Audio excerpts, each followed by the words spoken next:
The concept and development of tuning is a topic that has been documented for thousands of years.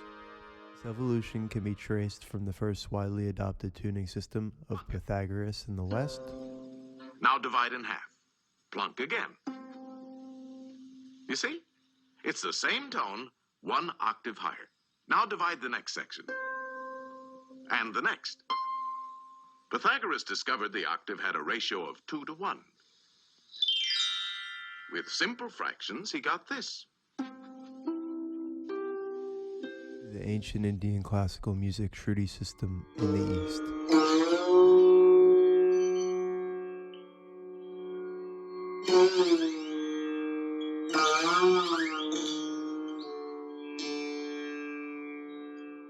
Up to the present day with high pitch resolution keyboards and synthesizers.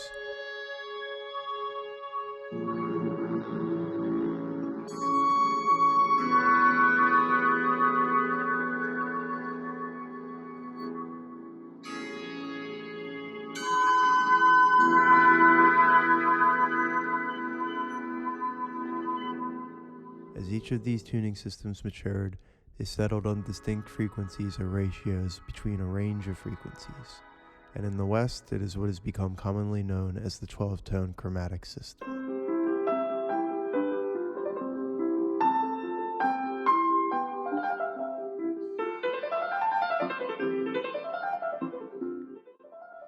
This tuning system is ubiquitous and self-perpetuating. To be in tune is to conform to this system's structure. What are the frequencies or pitches between the notes of the 12-tone chromatic system? The frequencies between the chromatic notes are not inaudible, as the average human ear is capable of hearing between 20 Hz and 20,000 Hz. Throughout the 20th and 21st centuries, there have been composers and theorists that have utilized these frequencies between the notes, or microtones.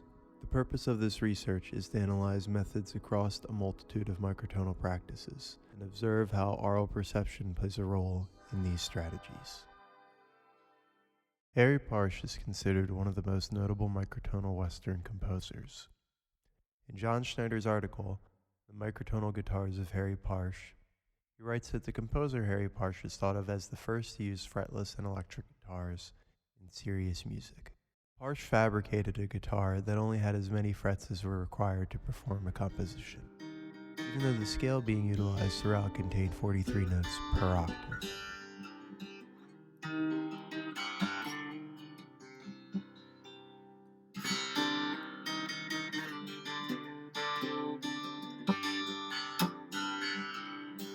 The construction choice was a practical one, as it lessened the possibility for performance errors. When Parsh's compositions contained other pitches not easily located along the modified fretboard, he would add the frets required to perform the new work. He manufactured 4 different versions of this instrument that he named the adapted guitar between 1934 and 1952. In her dissertation, Between the Tones, a study of the theory and microtonal works of Alois Haba, Christina Yickman-Tom explores the microtonal music of Czech composer Alois Haba, who from the early 1920s through the 1960s composed works in the quarter-tone, sixth-tone, and fifth-tone systems.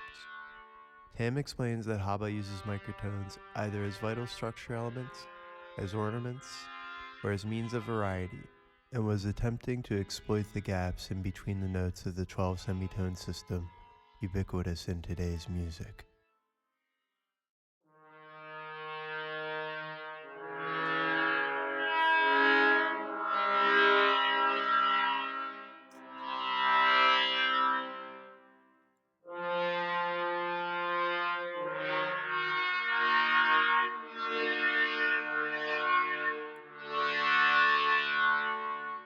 Composer's manipulation of microtones is reminiscent of distinct elements from Moravian and Slovakian folk songs, which he uses as embellishments and inflections in his compositions, drawn directly from the variation of whole tones and semitones that he observed in that traditional music.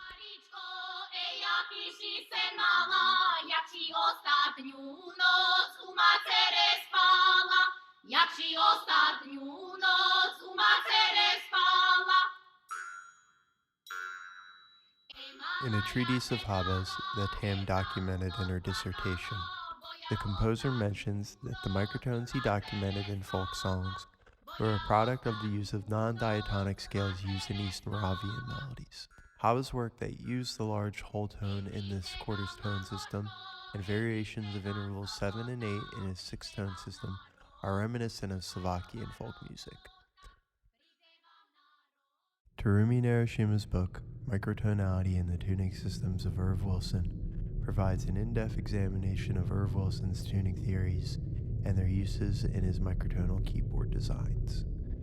An important concept elaborated on in the text is the moment of symmetry, which was a method for generating microtonal scales of any size interval. According to Narashima, Wilson's moments of symmetry occur when any of the following events can be observed: the use of a scale that is comprised of a generative ratio or interval of any proportion which is continually superimposed but internally shrunk. A period, also referred to by Wilson as an interval of equivalence, is used. A scale degree size of only 2 sizes is present, when 1 is the highest common factor of the 2 different interval sizes in use, and when the numerator and denominator of a moment of symmetry only have a highest common factor of 1. Wilson subsequently expanded his concept to include secondary moments of symmetry, which are smaller moments of symmetry embedded in larger ones. Influenced by the cycle of Japanese pentatonics extracted from a 7-pitched Pythagorean chain, Wilson shifts the secondary moments of symmetry around the larger moments of symmetry, and at the same time maintains the initial scale degree steps until the pattern is complete.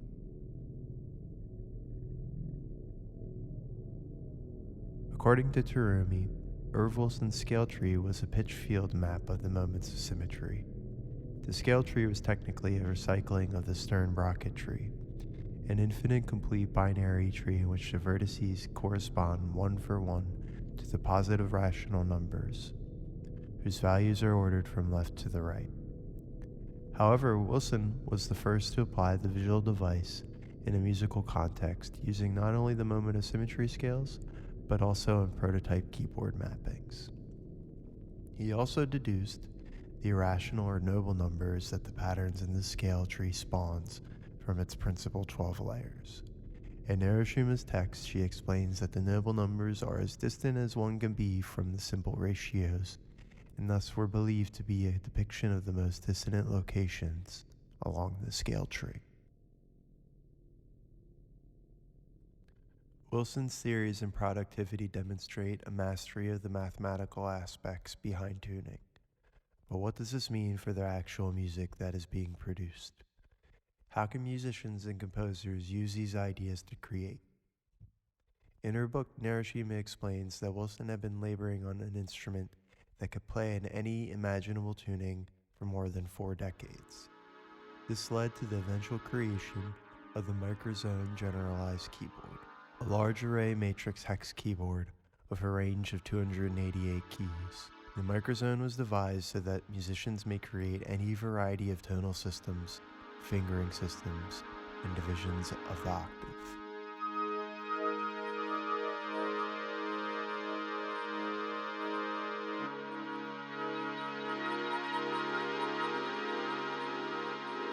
Irv Wilson's theories impacted generations of composers working in the microtonal field.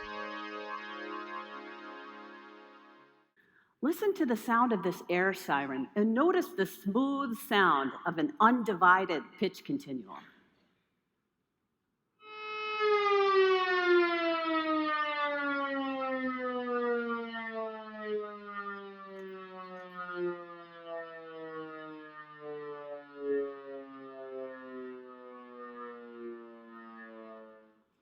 When we look at a piano, we see black and white keys. And here, that pitch continuum that we just heard is musically expressed in only 12 notes.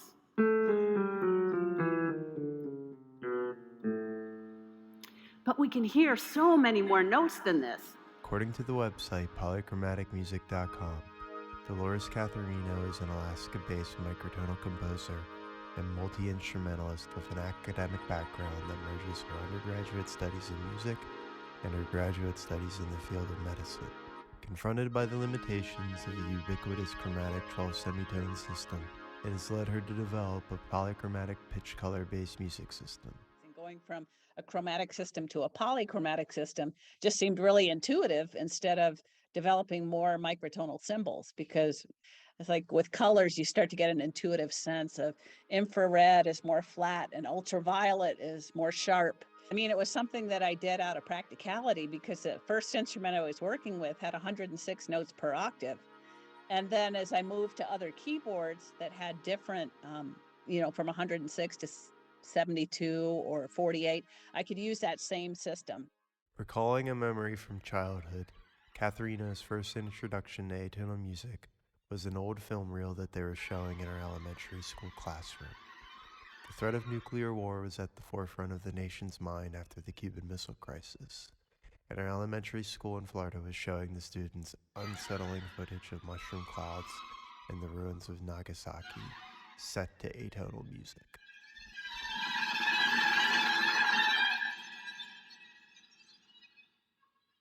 Katharina now tries to make her compositions as beautiful as possible, to help develop different associations with the microtonal musical language.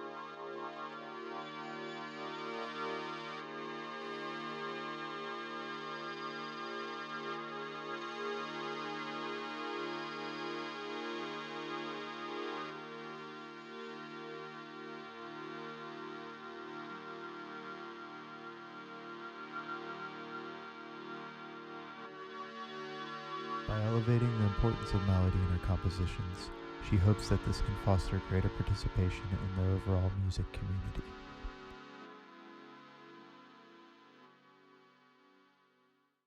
How do we define something as microtonal?